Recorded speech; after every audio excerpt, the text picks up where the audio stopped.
DC Comics have really bottomed out in 2023. There are some high moments, but there are so many lows. And you think about Hawkgirl, you think about Fire and Ice, and some of the other real trash that's coming out. But really, Gotham War takes the cake because this is freaking Batman. This is probably the worst, like, in continuity Batman story that we've gotten since Nightmares under Tom King, which is absolutely atrocious. This is right there with that. And somehow adding Vandal Savage, a pretty damn cool villain, to the mix to become the big bad and distract people from the really stupid opening premise, made the comic book worse. I didn't actually think this could happen, but it's clear that Batman Catwoman Gotham War is just 12 morons, a group of editors, writers, leaders getting together and coming up with the most haphazard, dumb story for the sake of having a Batman Catwoman event. There's nothing that justifies this story. It's over for Chip Zdarsky, and they're going to have to remove him from the title at some point in the not too distant future and probably bring somebody in, because I imagine a lot of people decided to remove Batman from their pull list, that this was likely the last straw. Zdarsky's Batman was going nowhere, and this somehow was worse than going nowhere because it went backwards. It's so, oh my goodness, this is so bad. The good news is there are people out there in the comic book world that actually care about their stories, that actually care about their characters.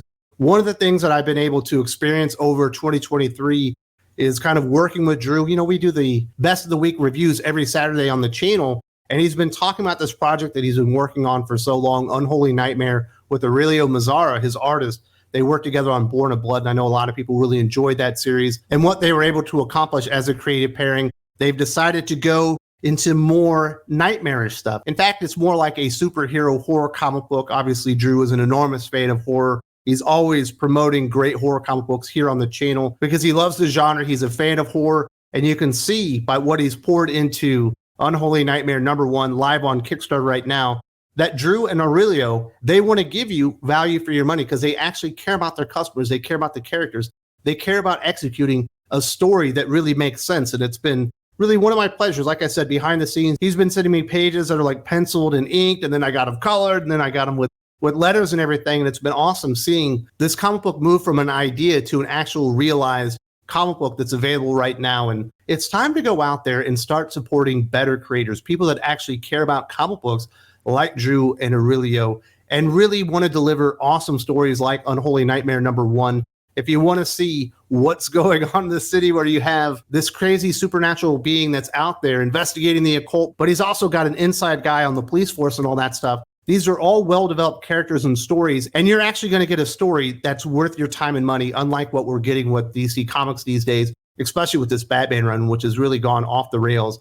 If you're interested in supporting Unholy Nightmare #1, and I do hope what you are, and I do hope that you do support it, the details for the Kickstarter are in the video description. And definitely go out there and support good creators. Go out there and support people that you know and trust, like Drew from Comics Elite and his new project. He writes under the pen name Dolan Waddick, I believe, but we all know him as Drew. He's the same guy that you know and love, and he's in the comic book industry, and he's delivering good stories, which DC Comics are not doing right now. Let's get to some of these details of why Batman Catwoman, the Gotham War, Scorched Earth #1 is so bad. And really the thing that's worst about it is just how stupid Bruce Wayne is throughout the entire event, but really culminating with the absolute stupidity of Bruce Wayne, because Chip Zdarsky has lost the voice and intellect of Bruce Wayne somehow in this story. I'm not surprised because he is working with Tini Howard. It opens up and they've realized the big plan for Vandal Savage is that he's hired all the major villains in Gotham and outfitted them with bat tech because he bought Wayne Manor, which apparently means that he knows how to operate all this stuff and he just has access to it. And he was just giving it out, and they're causing mayhem around the city as he's trying to create this immortal army based on the meteorite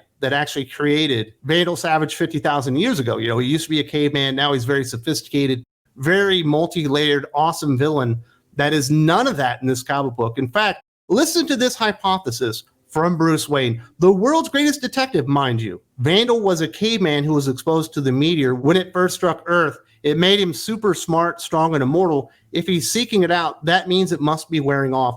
Why would powers granted by a meteorite 50,000 years ago all of a sudden wear off? Why would he even come to that conclusion? That's actually one of the dumbest conclusions I've ever seen the world's greatest detective ever come to, because Chip Zdarsky and Tini Howard aren't writing a story that makes a lick of sense, but things have to happen for it to end. Another really stupid concept that really is one of the downfalls of the book is the idea that Selina Kyle has fixed crime in Gotham by creating a better breed of criminals, by training them to be better criminals. That was a stupid concept from the beginning, but it needed to be in there for the story to unfold. That is a major underlying problem for the entire story, is the things that happen that don't make any sense. The Bat family siding with Selina Kyle, even though her idea or her plan or her concept of solving crime is the most ludicrous, stupid thing in the world. It had to happen because we needed this moment where all the thugs are out there stealing meteorite fragments from around Gotham City because she trained them to be better criminals. And Tini Howard is such a vapid writer, she can't even allow Selina Kyle to admit she was wrong. On our own, I wanted them to be independent, but some guys just want to take orders. They're back to being henchmen and they don't even realize it. They're being played by Vandal and Marquis Savage. Am I angry at my thieves for being played? And it turns out, yes, she is angry. Maybe training criminals to be better criminals wasn't the fucking end-all be-all to end crime. And it was even dumber when the Bat family sided with Selina instead of Bruce, just so we could get to this moment where she realizes it wasn't good, but still can't admit she was wrong. And then we get to some really, really, really stupid stuff. This is when the comic book really goes off the deep end. So they've decided to take all the meteorite fragments that they can get their hands on and go to an enormous telescope in Gotham. Batman somehow knows that that's where they'll be. Catwoman also comes to the same conclusion. And listen to this leap of logic from Batman, who's apparently spying on her. Oh God, the fragments aren't a power source, because at this point we found out that the fragments actually have a parasite in them that controls the people with the fragments' minds that makes them bring it back to Gotham. But what they also do when you put them together, they're a homing beacon for a larger meteor, but it's too large, coming in too fast. If it hits, it'll turn Gotham into a crater. And when it's described as being 1,000 feet long, which is not really a good way to describe the mass of a meteor, in my opinion. But if you have a meteor that's 1,000 feet long, when it actually comes into Earth, once it lands, it's not going to disintegrate Gotham. It's actually going to be a worldwide event. That's the size of this meteor, the way that they've described it. And how they came up with the idea that, oh, now we know that all the meteor fragments, once you put them together, call in a bigger meteor to come down to Earth with more power sources. Never explained. I don't know how fucking Vandal Savage ever came up with this idea. I don't know why Scandal Savage ever would have bought it. And I certainly don't know why Batman ever came up with this idea, even looking at what he's seen right there. It's the most fucking dumbass conclusion to ever come up to anything. And why would the meteor fragments act as a power source and a homing beacon for a bigger meteor? What was the meteor doing? Just sitting out there next to the fucking moon waiting to be called back? That's not how meteors work, but this is the world's dumbest fucking comic and the world's dumbest detective. So that's the fucking story we get. It's never explained. They don't even attempt to make any of this stuff make any sense. It's the Emperor's New Clothes on a comic book. It just exposes itself to everybody of what a flawed concept and how stupid the writers really are. We've got Scarecrow, and he's decided to mix up Fear Toxin and Joker Toxin, and he's using that out on the streets to cause mayhem. And Tim Drake, this is supposed to make him look like really smart, like he's the big strategic member of the Bat family, which actually does make sense, but he doesn't sound very smart. And then the entire time he's beating up these people and he's saying, that suit has a vulnerability here, that suit has a vulnerability there, you need to do this, as he's calling out orders to the rest of the Bat team to show how smart he is. But he's doing it without any breathing protection in the middle of the Fear Toxin and the Joker Toxin that have been mixed together. And then when he finally gets to the Scarecrow, he's like, how are you going to not breathe this in? He's like, I held my breath. No, you didn't. You were doing half gainers over fucking Professor Pig and talking shit the entire time, calling out instructions. You were not holding your breath. You were breathing in all this stuff the entire time. I think the fucking Signal was doing the same thing. For some reason, all the other members of the Bat family have fucking breathing apparatuses on, which makes sense because they don't want to be overtaken by the Fear Toxin. But Tim Drake apparently is immune to it because he can hold his breath and talk at the same fucking time. And this is the garbage tier, garbage level fucking storytelling that somehow made the end of this story worse than the beginning. And the beginning of it, the very first issue battle lines or whatever, was completely and wholly unbelievably stupid. And then we got another fucking brainlet moment here.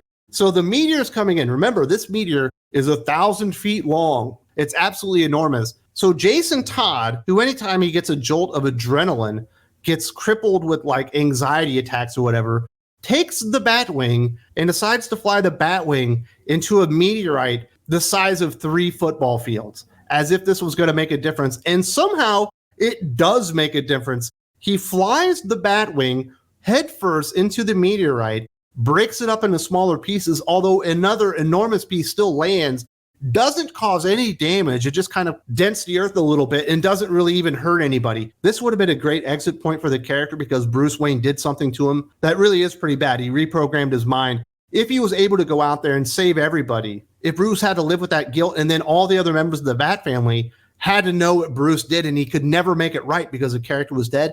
But no, he's alive at the end of this. He just somehow parachuted out of it. And then we get this really stupid moment where Vandal Savage like stabs his daughter because he wants to get powered up first. And then he falls into the fucking meteorite that's got a new kind of power. He's like, I don't understand this. This is a different type of power than I got 50,000 years ago. And then Bruce tries to save Marquis or Scandal or whatever you want to call her, and Catwoman. And as he's saving him, Catwoman accidentally lets go and falls in, presumed dead. So we did get a major death, right? We got the death of Catwoman. That wouldn't last very long. And the epilogues in this are so bad. They're so stupid. First off, we do get the fucking Riddler reintroducing the concept of the 3 Jokers because they had no original concepts or stories to tell. The big problem is they don't have Jeff Johns and Jason Fabok anymore. So there's no one to actually write the story, but that's only a minor problem. They'll just put some more crap on the table and call it 3 Jokers Part 2. And then Bruce, because he's lost his billions because of James Tynion, he lost his manor and his house because of Chip Zdarsky, and he's lost his family because of Tini Howard, is back to being a loner with no technology. And we find out that Amanda Waller is in town, and she's going to study this because it feels like a Lazarus pit. So great, we get more Amanda Waller. And then he decides to hand over keys to the Bat family to Dick Grayson and Barbara Gordon. And he tells him, you're the mom and dad the Bat family deserve. Selena and I could never be that. When did anyone ever conceive of Batman and Catwoman become the mother and father of the fucking Bat family? You should not have female writers even touching Batman because they do not understand what makes the character tick. And then, of course, like I said, the death does not last very long. He's out there roaming the city. Apparently, he's a loner now. He's got no Bat family. He's been cut off from all the technology and all that kind of stuff. And he sees Catwoman, her silhouette on the city, and goes to look for her. And then she says, I love that man. He always keeps my secrets. And it was just, oh, God. You had a death that could have been impactful, and you even erased that almost immediately. And then the very last reveal is one of the stupid guys that Catwoman trained up to be a cat burglar broke into Bruce Wayne's whatever he was living in and discovered the cape and cowl. So he knows Bruce Wayne is the identity of Batman. But that's where we're heading. We've got 3 Jokers in our future. We've got Catwoman presumed dead with new powers because there's new powers associated with the meteor that she fell into. And we've also got the identity of Batman being exposed to the city. Those are all the big stuff that happened in the 3 endings of this stupid fucking comic book that never earned a single ending, let alone 3. This was really bad. You know, it makes you think that maybe Joker War from James Tynion, which was really bad, wasn't so bad. Maybe when Tom King did the exact same story before that, it wasn't as bad as I remember. Maybe Batman Catwoman is the story I really wanted, because this was just, it was trash. It was awful. It was some of the worst storytelling I've ever seen, and definitely a net negative for DC Comics and really for Batman, who is the franchise. And it's going to take a while for DC Comics to clean off the stink of fucking Gotham War. They're going to have to do a lot of work for people to buy into Batman again, because a lot of people are going to be running away from the title after this story because it was such an enormous waste of time. And then the finale somehow was the worst issue. I can't believe that happened. But the good news is there are people out there that want to tell good comic book stories. There are good stories to go out there and discover. You're not going to find a lot of them at DC and Marvel. You're going to have to go out there and search some of the indie scene. You're going to have to go out onto Indiegogo, Kickstarter, and find some of these up-and-coming creators like Drew and Aurelio who are putting in a lot of work and trying to give fans their absolute best, value for their money, the best stories that they can come up with. DC's not doing it. Chip Zdarsky's not doing it. Tini Howard's not doing it. But they are doing it on Unholy Nightmare, and I hope you do consider supporting that project live right now on Kickstarter, kicked off on Halloween evening. The details are in the video description. Definitely go out there and support good people, good friends like Drew, because they probably are the future of comic books.